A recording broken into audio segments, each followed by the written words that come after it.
ژمارەیەک چالاکوان و فەرمانبەر هەڵمەتێکیان ڕاگەیاندووە کە تێدا فەرمانبەران بۆ گێڕانەوەی موچە فۆتاوەکانیان لەلایەن حکومەتی هەرێمەوە سکاڵا لە دادگای فیدراڵی تۆمار دەکەن و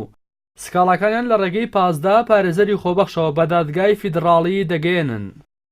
ئێمە کۆمەڵێک لە چالاکوان و مامۆسایی ناڕازێر و پارێزەر و تەندروستکار و کۆمەڵێک لە پیشە جیاوازەکان کۆبووینێتەوە بۆ ئەوەی کە ئەو موچە فۆتاوانێک لە ئەم ساڵدا لە ساڵی 2009دا کە لە حکومەتی عێراقیەوە هاتووە بە گوێرەی ئەو بودجێکەدانرا بۆ هەرێمی کوردستان فەوتاوە و حکومەتی هەرێم وەری گوتە بەڵام نەیداوە بە فەرمانبەرەکانی لە هەوڵی ئەوەدان کە ئەو موچەیە کە 3 موچەیە بیگەڕێنەوە بۆ هەموو فەرمانبەرانی هەرێمی کوردستان بەبێ جیاوازی بەبێ ئەوەی کە بڵێن مامۆسایە خو دەرچینێکی ترە لە هەوڵەکانمان بەردەوامە تقریباً ئێمە لە 25 چوارەوە ئەم هەوڵەمان دەست پێ کردووە و تاوەکو ئەم ڕۆژە بەردەوام بین و کۆتا ڕۆژی کەمپینەکەشمان ئێمە دیاری کردووە لە ئاگادارەکە بۆ بەڕێستانەوە ناردووە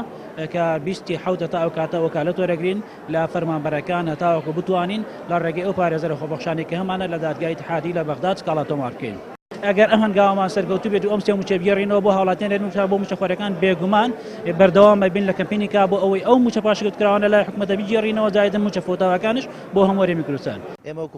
ئەو مامۆستا و فەرمانبەرانی کە وەکالەتیان بۆ پارێزەرا خۆبەخشەکان کردووەتەوە باس لەوە دەکەن لە 4 ساڵی ڕابردوودا فەرمانبەران ژیانێکی سەختیان بەڕێ کردووە و ئێستا کە قەیرانی دارایی نەماوە دەبێتەوە مافانە بۆ فەرمانبەران وەربگیرێتەوە. ئێمە وەکو فەرمانبەران بەڕاستی ماوەی 4 ساڵ زیاترە ژیانمان لە دۆزەخێکی حەقیقیایە. ئەوەی کە بەسەر فەرمانبەران هەد لەم 4 ساڵی ڕابردووە هیچی کەمتر نییە لە کارەساتە گەورەکان چونکە ڕاستەوخۆ پەیوەندی بە ژیان و گوزەران و قوتی ماڵ و مناڵی خەڵکەوە هەبوو. بەڕاستی لە ژیانێکی زۆر ناڕەحەتا بووین. ئێمە وەکو فەرمانبەران چەندین جار بیرمان لە ڕێکاری یاسایی کردەوە بەڵام بەداخەوە کارەکان بە باشینە ئەڕۆی بەڕێوە لێرە هەمومان ئەزانین کە ڕەوشی دادگاکان لێرە چۆنە بۆیە بە باشمان زانی لەگەڵ کۆمەڵێک خۆبەخش مانەوێت سکاڵایەک لە بەغدا تۆمارکەین بۆ جێڕانەوەی مافەکانمان. دیارە ئێمە وەکو موچەخۆرانی هەرێمی کوردستان لە 2014ەوە قەیرانێکی قورس ڕووی تێکردون و بە تایبەتیش ڕوبەڕووی موچەخۆران بۆ ئەم قەیرانە و ئەتوانم بڵێم بە نزیکی هەتاکو ئیساکێ بۆ 36 مانگ بە نیوە موچە و موچەی فەوتاوەوە لە پێش قەراری مانگی 3 ساڵی 2018ەوە کە بڕیاردرا موچە چاکرێت و دواتر لە مانگی 12 ساڵی 2018